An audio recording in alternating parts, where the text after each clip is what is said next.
Hello friends, मेरे YouTube channel में आप सभी का स्वागत है। प्रेगनेंसी एक ऐसा टाइम है कि आप बिना डॉक्टर की सलाह के एक कदम भी नहीं चल सकती। कुछ बातें डॉक्टर भी आपको नहीं बताएंगे, जो बातें मैं आपको बता रही हूँ प्रेगनेंसी के दौरान। सबसे पहले मैं आपको बता देती हूँ कि आप लोग मेरी वीडियो तो देख लेते हैं, लेकिन मेरे चैनल को सब्सक्राइब नहीं करते हैं। सब्सक्राइब करना भूल जाते हैं आप लोग। प्लीज़ मेरे चैनल को सब्सक्राइब कर दीजिए। और सब्सक्राइब करने के कोई पैसे नहीं लगते हैं। तो फ्रेंड, मैं आपको बता देती हूँ, प्रेगनेंसी महिलाएं जो होती हैं उनको कैसे सोना चाहिए। सोने में गलती करने से उनके शिशु पर दबाव पड़ता है, और अगर वो सही से तरीके से नहीं सोती हैं तो उनके शिशु को पर्याप्त मात्रा में ऑक्सीजन और जो खान पान का पाचन होता है वो अच्छी तरीक़ा से नहीं हो पाता है। ना प्रेग्नेंट महिला का अच्छी तरीक़ा से जो खाना खाती हैं वो अच्छी तरह से डाइजेस्ट नहीं हो पाता है। तो अगर आप गलत सोती हैं, अगर पहली तिमाही में महिला का पेट इतना बड़ा नहीं होता है, क्योंकि उसका पेट बाहर नहीं निकला होता है। दूसरी तिमाही में महिला का पेट बाहर निकल आता है। तो अगर आप उल्टा सोते हैं तो आपके बेबी को और आपको बहुत नुकसान हो सकता है। आप कभी भी प्रेगनेंसी के दौरान उल्टा ना सोएं। अगर गर्भ में शिशु को खतरा हो सकता है अगर आप गलत तरीके से सोते हैं। तो एक ही करवट लेके आप सोते रहते हैं तो आपका जो ब्लड है, जो ब्लड फ्लो रुक जाता है। शरीर में जो ब्लड ट्रांसफ़र होता है वो फ्लो रुक जाता है। तो आपको एक ही करवट से नहीं सोना है। प्रेग्नेंट के दौरान आपको गर्भ में शिशु होता है, उसको बहुत परेशानी होती है, क्योंकि उसको पर्याप्त मात्रा में ऑक्सीजन नहीं मिल पाती है। आपको कैसे सही सोना है, किस तरफ आपको सोना है। तो आपको जो प्रेग्नेंट महिलाएं होती हैं उनको बाईं ओर करवट लेके सोने से कोई परेशानी नहीं होती है। उनको बाईं तरफ करवट लेके सोना चाहिए, जिससे क्या है, ना तो आपके शिशु को प्रॉब्लम होगी ना आपको प्रॉब्लम होगी। शिशु को ऑक्सीजन भी मिलेगी, और जो खाना खाता है, पोषण आपसे लेता है, वो भी पर्याप्त मात्रा में उसको मिलेगा, और आपका भी खाना अच्छी तरह से पचेगा। प्रेगनेंसी के दौरान आपको 8 से 9 घंटे की नींद लेनी चाहिए, जिससे कि आपको एक स्वस्थ और ताज़ा दिमाग रहे। आपका जो बेबी है उसको भी रिलैक्स मिले, क्योंकि आप सारा टाइम अगर काम करती रहेंगी, अगर सोचती रहेंगी, अगर ढंग से सोचेंगी नहीं तो और आपका जो मोटापा है उसकी वजह से भी आपको प्रॉब्लम हो सकती है। तो आपको मोटापा भी कम करना है। प्रेगनेंसी के दौरान आपको कॉफ़ी चाय कम पीनी है।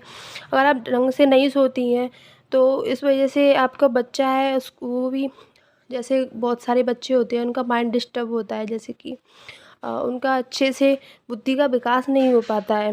अगर आप नाइट में 8 से 9 घंटे की नींद नहीं लेती हैं, और दिन में भी आपको पर्याप्त मात्रा में सोना चाहिए। तो मैम, आप बहुत सी महिलाओं की प्रॉब्लम होती है कि उनको नींद नहीं आती है।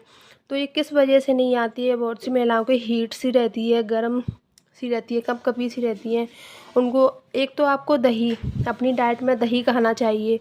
दही खाने से अच्छी नींद आती है। दिन के खाने में आप दही का इस्तेमाल ज़रूर करें। दही रोज़ 1 कटोरी दही डेली खाएं, वो आपके लिए बहुत ही फ़ायदेमंद होता है। और आपको कोई से भी फ्रूट खाएं डेली। दही खाने से एकदम माइंड रिलैक्स होता है। जो महिलाएं टेंशन, डिप्रेशन, तनाव में रहती हैं, वो भी उनका कम होता है, स्ट्रेस कम होता है, और शिशु भी बुद्धिमान होता है, और उसके जो शिशु के जो विकास है वो भी अच्छी तरीक़ा से हो पाता है।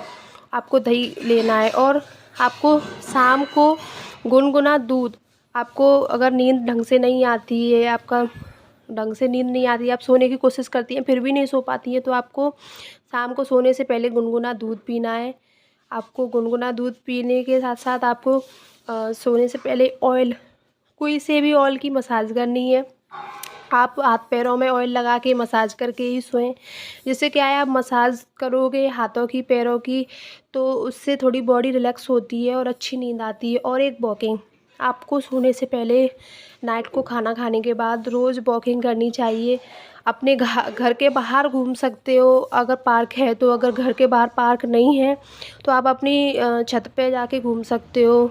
आप छत पे जाके ज़्यादा नहीं तो 8 से 10 राउंड ज़रूर लगाएं। जिससे क्या है कि आप परेशान होंगे तो आपको अच्छी नींद आएगी, क्योंकि पैर भी थकेंगे तो आप थोड़ी ऑयल की मसाज करोगे। ऑयल की मसाज करने से क्या होगा, आपको अच्छी नींद आएगी। मसाज से बहुत अच्छी नींद आती है। आपको गुनगुना दूध पीना ही है। और आपको विशेष ध्यान रखना है कि आपको जो एक ही करवट सोते रहने से भी बच्चे को प्रॉब्लम हो सकती है। एक ही करवट ना सोएं, क्योंकि जो बच्चा होता है वो भी पेट में घूमता है, तो वो कहीं इधर आता है, कहीं उधर आता है, कहीं बीच में रहता है। तो भई उसको भी अब जैसे कि आपको किसी एक ही कमरे में बंद कर दें तो आपको कैसा लगेगा, ऐसे ही बच्चा भी बंद होता है। तो उसको अगर आप एक ही करवट से दबा दोगे, एक ही करवट उसको दोगे रहने के लिए, तो वो भी ढंग से, मतलब उसका भी माइंड तनाव में जाएगा ना। तो आपको ना बच्चे को पूर्ण स्वतंत्रता से पेट में रहने देना है। इधर वो घूमना चाहे उधर उसको घूमने देना है। आपको एक ही करवट नहीं सोना है, आपको करवट बदल बदल के सोना है। कहीं इधर करवट लेना है, कहीं बाईं, कहीं दाईं।